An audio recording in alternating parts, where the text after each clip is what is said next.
and I believe what I say, and I say what I believe on these things. And when it comes to LGBT, I know you said that, and I don't want to like go without hearing your views and thoughts. And I know you are a big supporter, and you did not just say a statement. You stood by the rights of the LGBT community. Yeah, I was the only elected official in Pennsylvania willing to perform same-sex weddings when it was illegal in Pennsylvania.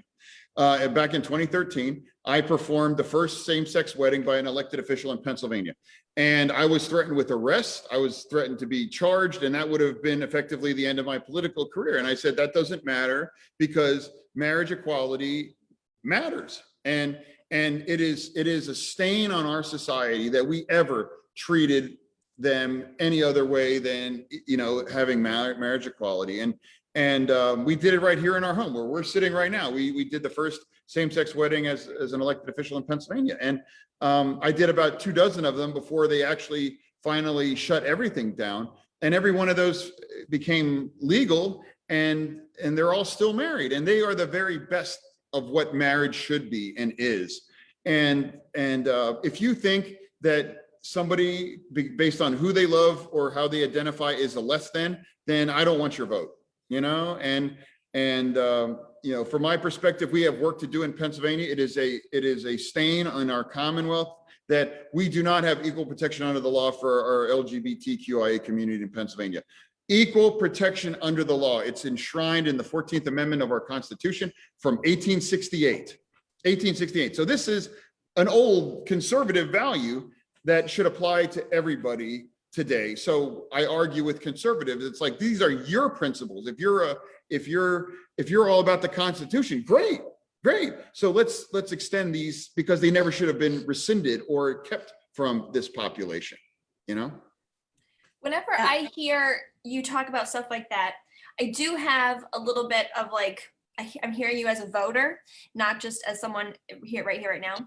But if you are for that kind of thing, protecting LGBTQIA, that kind of stuff, $15 minimum wage, and you've been lieutenant governor, why are those things, I know it's not all on you, one man, but why are those things not further along? You want a new job as senator, but you have been in a position of power for a while, and you're obviously a strong, powerful voice for these things, but they are not a reality yet.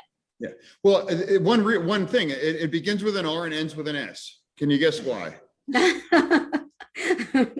Yeah, do you reach out to them? Is that your style? All the time.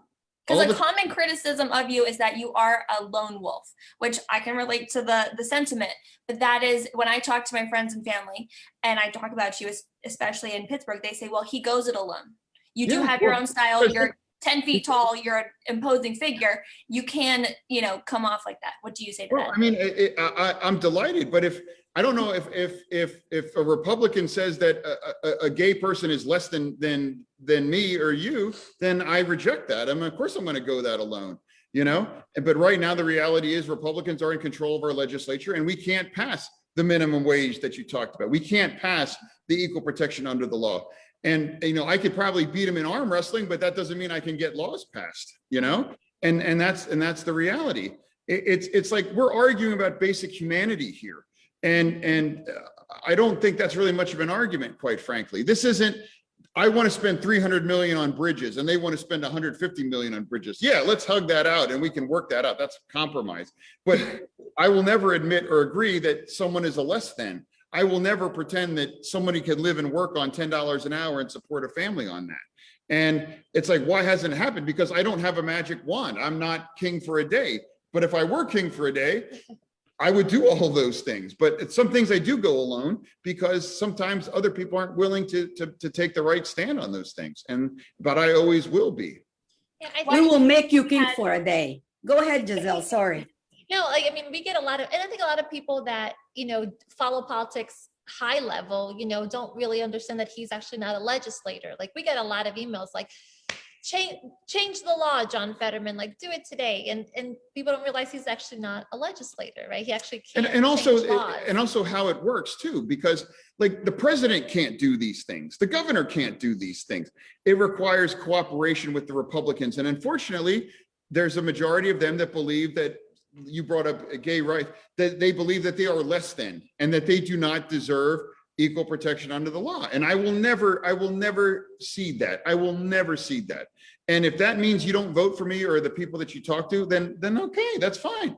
But at the end of the day, you'll know where I stand on those things. And I've been right. I've been on the right side of history on all these issues. And we're going to continue to be, because they're all rooted in compassion and equality. And those concepts are always the right side of history.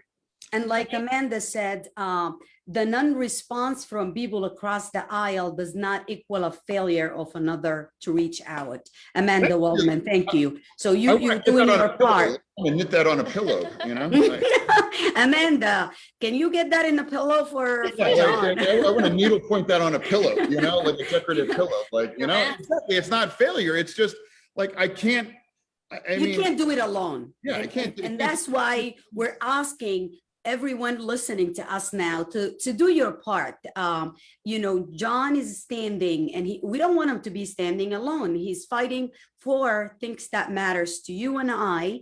And by us sitting there and criticizing or telling him, like Gisele said, pass this legislation. No, it doesn't work like that. You have to vote. You have to read about the person who you're voting for, and you have to follow up. Once they sit in that seat, that doesn't mean your job is over. You need to hold them accountable for everything that they promised, and keep at it. Send letters, rally, do whatever. Bill says many of the Republicans serve as special interest groups instead of the people. That's why nothing is getting accomplished. And that's true. What do you think, John? Is that part of why you're getting resistance? if I were king for Or a day, Gisele?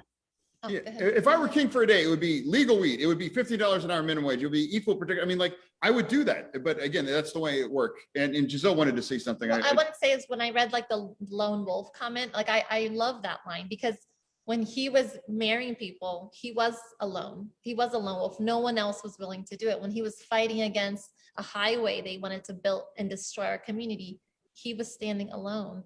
So he has stood alone in a lot of these issues. There was no one else there to support him, you know, but it was the right decision. So I'm proud for him to stand alone, because it's on the right side of history. Oh. That's where We're not going to let that 2015. continue. Amanda said, I can make you a painting to hang in the office with that. I think he will take that. And you know what, since we've had marriage equality in this country, has the world spun off its axis? You know, like, is there anarchy or whatever? No, you know, and that was the fear. It's like, oh my God, what if we allow people to love who they love? And you know what? You know, like, it's just what I'm saying. It's just like, and what was heartbreaking about that time in my life is that the people that have been denied this basic right have been together for the longest was 32 years. You know, like, for 32 years, if they got sick, they couldn't visit them in the hospital. In fact, it got so extreme. There was a case in Western PA where one spouse adopted the other one as their child just so they could enshrine legal protections under families. Yeah. That's how sick it was until we finally broke through and won this. And you know what? Every one of these awful people that stood in the way of that, it's like, guess what? The world didn't end. It actually became much more kind and compassionate and pro-family. I mean, how can you be pro-family but anti-gay marriage? It doesn't make any sense to me, because a family is a group of people that are on the same team and love each other. And it's not for me to decide what that looks like. It's just for me to facilitate that everyone has the right to be their own family.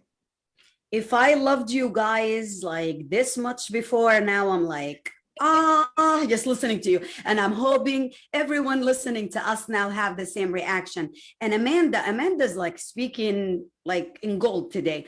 She said, promoting John and Gisele Fetterman to the legislature is how we can make change happen.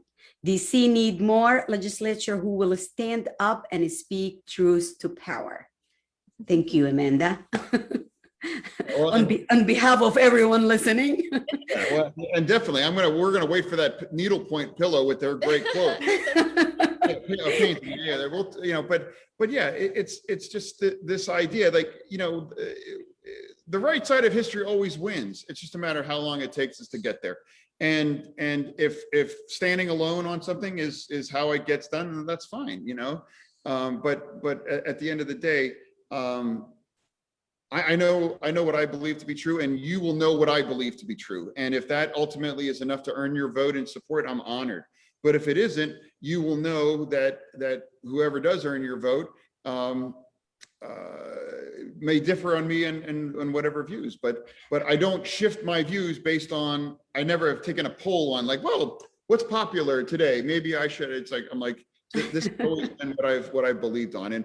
And let me tell you, immigration wasn't always popular to run on, but I always have. Legalizing marijuana wasn't always popular, but I have. A living wage was never always popular, but I have.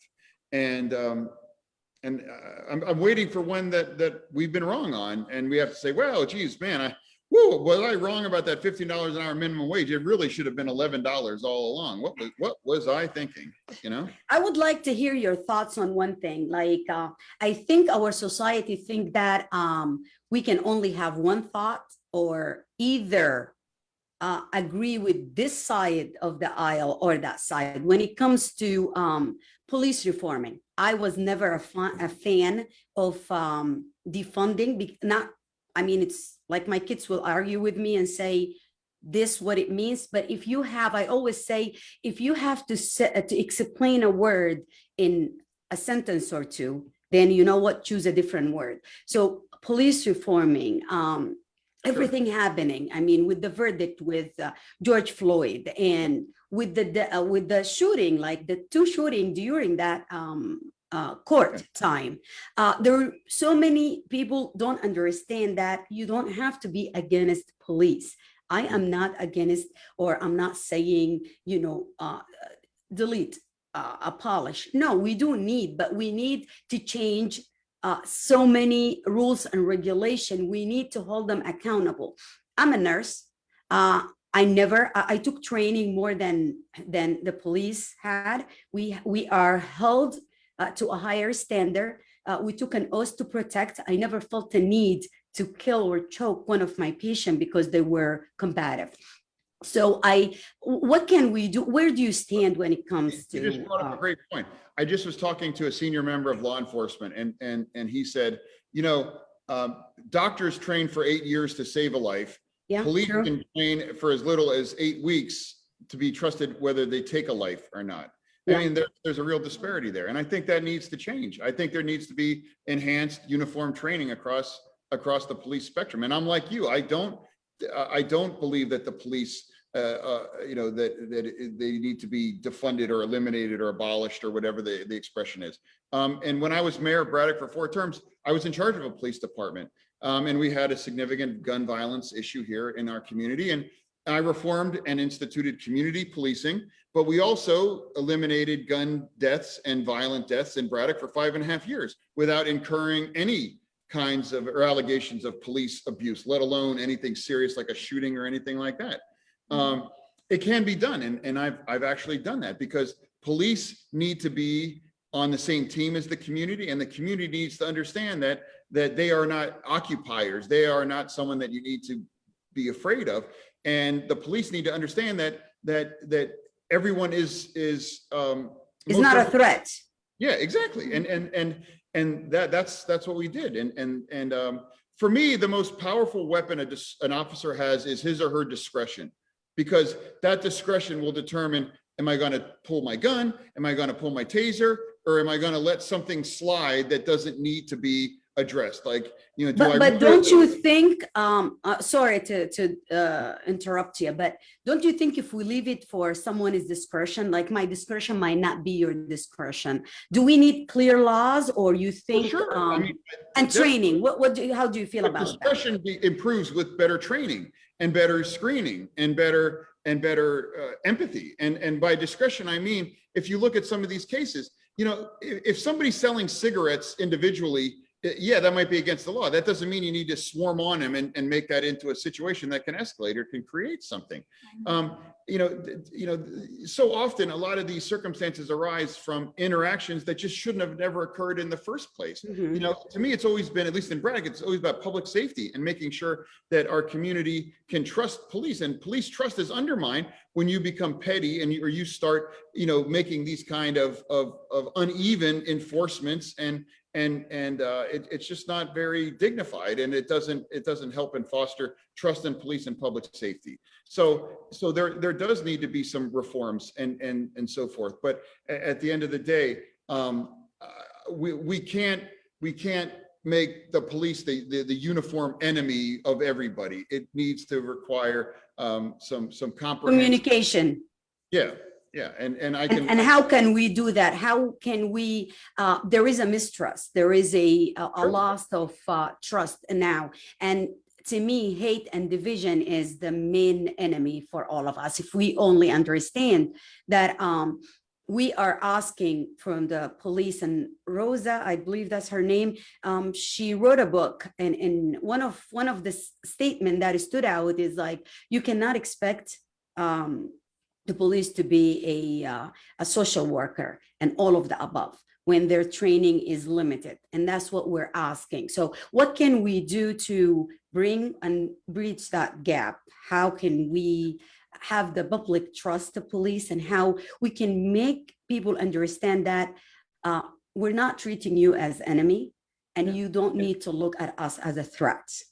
Yeah, and police as across the board need to be open to reforming their ranks. They need to be open to holding their own accountable. They need to be open to having a conversation where it's like, hey, how can we be better partners in public safety? That's the way I look at it. Public safety is a public good, and it takes the community to maintain that. It takes the police to maintain that.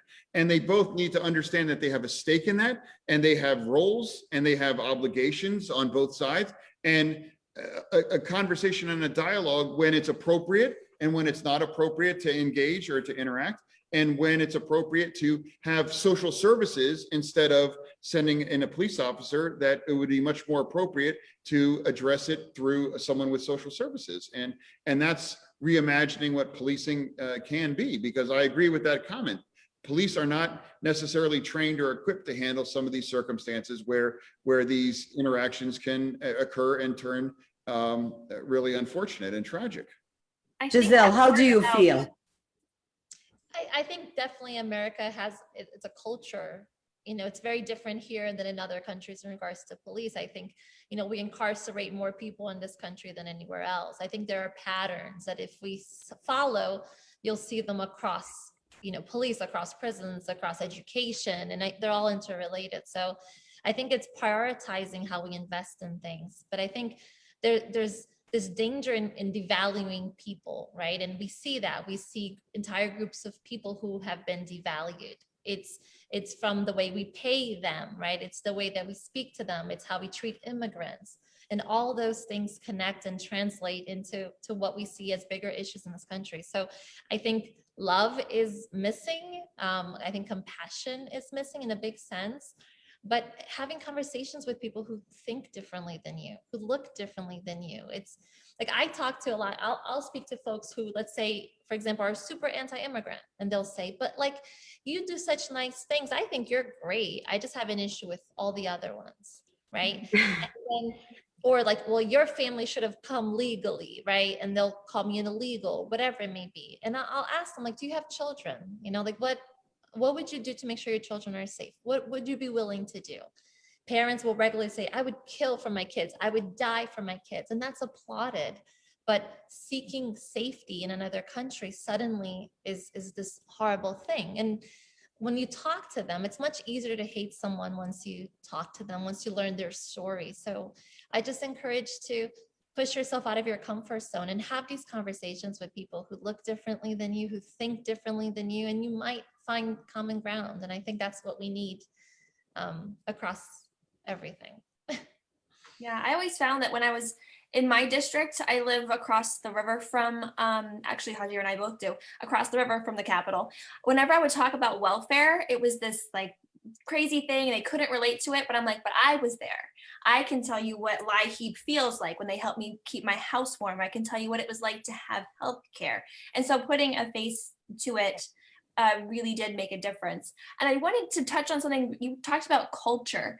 I always feel like whenever we make the doctor police comparison, you never see a doctor get accused of malpractice and all of the other doctors rally around him and have a flag that says, no, he's okay. There is a culture of otherness between the police and the society at large that needs to shift as well. And like John said, accountability within their own ranks. Like George Floyd was not, or Derek Chauvin wasn't convicted because his fellow police officers turned him in.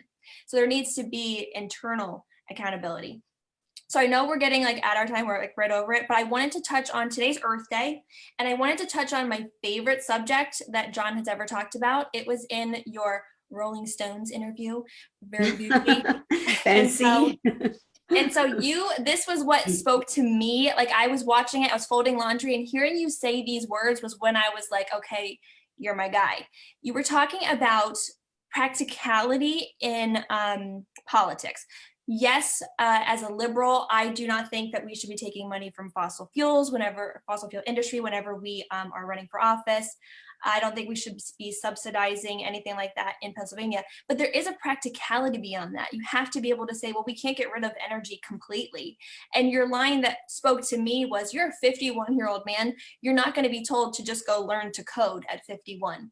There is pragmatism that I think is missing. So that's where I think, like Hagir, your question was, you're not just falling down on the side of completely liberal. There is this middle ground where you're just coming at it from a place of truth. So talk us just a little bit about climate change, and then we will let you guys wrap up. I know you're very busy. Yeah, from my perspective, it's like by the time our children are our ages, I want it to be a clean, green energy economy, and that it's renewable. But this idea that you can do that tomorrow or you can do that in 5 years, it's just not realistic. When 40% of our nation's energy, electricity is generated by natural gas, you can't ban natural gas tomorrow. You just can't. Our energy grid would collapse. 20% of our electricity comes from coal. 1.7% of our energy comes from solar. 1.7.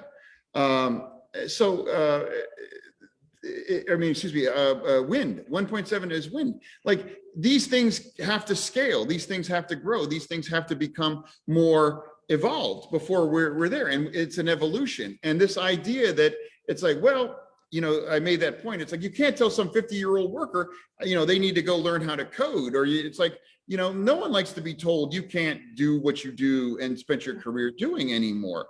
And I think it needs to be honest. It needs to be an honest conversation. Republicans have a real honesty problem with the climate. Our climate change is real, but Democrats have an honesty problem sometimes with energy. Like, you just can't just pretend that you can, install enough solar panels, in 2021, and we're going to be good to go without some of these fossil fuels. It's a transition. It's an evolution away from these. It's not well, we can do this tomorrow. And it's important to be honest about that. And, I can't be a part of the party of science if I'm not going to be the party of science on energy, because that's science too. You can't say I'm for zero emissions, but be anti-nuclear power necessarily. Like, there's, that's the most efficient way to create power, electricity. So it's a complicated equation. And then when you talk about the tragedy of commons, game theory, the paradigm of you have other actors, China, India, Russia, all these other countries, like, global climate is a complicated and very difficult solution. So that was the point that I made in that Rolling Stone interview that you're talking about. And pragmatism can't ever be a dirty word, because pragmatism is the way that we could ultimately save our climate, by agreeing that we have to move forward and we have to do it in a sustainable and honest way. And I'm so happy that's the part you pulled out of the article, not the part where GQ mentioned he was a style god, because that was really upsetting to me. I don't remember that part, actually. So sorry. American taste guy. I mean, they were right about that, but I hate to say this, but we we got to get our kids from the bus stop. Yeah. You know, Well, like, yeah, they're going to be getting off the bus soon. So This was so fun. Can we do it next time, just the three of us without him? Yeah, we got to talk the free store. We got to talk about all that stuff. So that'll be our next one. And I am going to extend an invitation to you, Gisele, because you did not talk a lot today, and we would love to have you, just the three of us. Absolutely, it's a date. And definitely when it's time for the election, we will love to have John again to talk more about it. But anyways, anyone who's listening to us right now, they have to go and just do more research, learn about the candidate, learn about what they stand for. And I'm just going to play, you guys can leave if you have to go. I'm just going to play your video. I think it's you launch your election for everyone. And thank you all for tuning in. Join us again next Monday. Thank you. Gisele, would love to have you. It's a date. I'll send you a DM and we'll book it. Love it, love it, love it. We are so happy that you are here with us. And for everyone listening to us, please go check Gisele and John. And I hope you can vote for them. And if you have any question, you can type it in there and we will make sure it gets answered. Thank you, everyone. there's a lot of great in Pennsylvania that people living there feel like their best days were a generation ago or more. No one deserves to be abandoned. These communities deserve to be helped. You are the mayor of Braddock, Pennsylvania, correct? That's correct. Okay. Real estate prices have dropped 50%. Correct. The population has fallen from 20,000 to 3,000. You're encouraging people to move there, okay? All right, so I'm sold. But for people who don't get it, sell us on Braddock. I came to Braddock, 20 years ago because I wanted to work and fight against the inequality that I saw raging in this country. Braddock was a marginalized, wholly abandoned community. But that's exactly where I wanted to spend my career. Fetterman wears Braddock on his sleeves, the zip code tattooed on one arm, the dates of murders on the other. The things that I learned, in Braddock is that every place matters. No place deserves to be written off. These places across Pennsylvania feel left behind. They don't feel part of the conversation. That's why Donald Trump went to these small counties and held these big rallies. We cannot afford to take any vote for granted. We cannot afford to take any place for granted. Whether we're in a place like Braddock or a place like Emporium in Cameron County, the smallest county in Pennsylvania. Talk is cheap, but for the last 20 years, I've been working to represent, rebuild, and to advance these places. As the community marks an important 5-year milestone, people are really starting to have hope. Tomorrow will represent the 5th anniversary without a homicide in town. U.S. Steel plans to invest $1 billion in its Mon Valley works and make them the most environmentally friendly in America. History was made in the Democratic primary for lieutenant governor. John Fetterman won the 5-way race among Democrats. He's a different kind of character, I'll tell you. Yeah, well, that Western Pennsylvania registered Democrat, but voted for Trump. Fetterman can get a lot of those votes. We don't have to agree on everything, but I will always tell you what I believe is the truth. I'm going to fight not for one part of Pennsylvania, not for one party of Pennsylvania, but for one Pennsylvania, just the way I did as mayor, just the way I'm doing as lieutenant governor, and just the way I would as your next U.S. senator.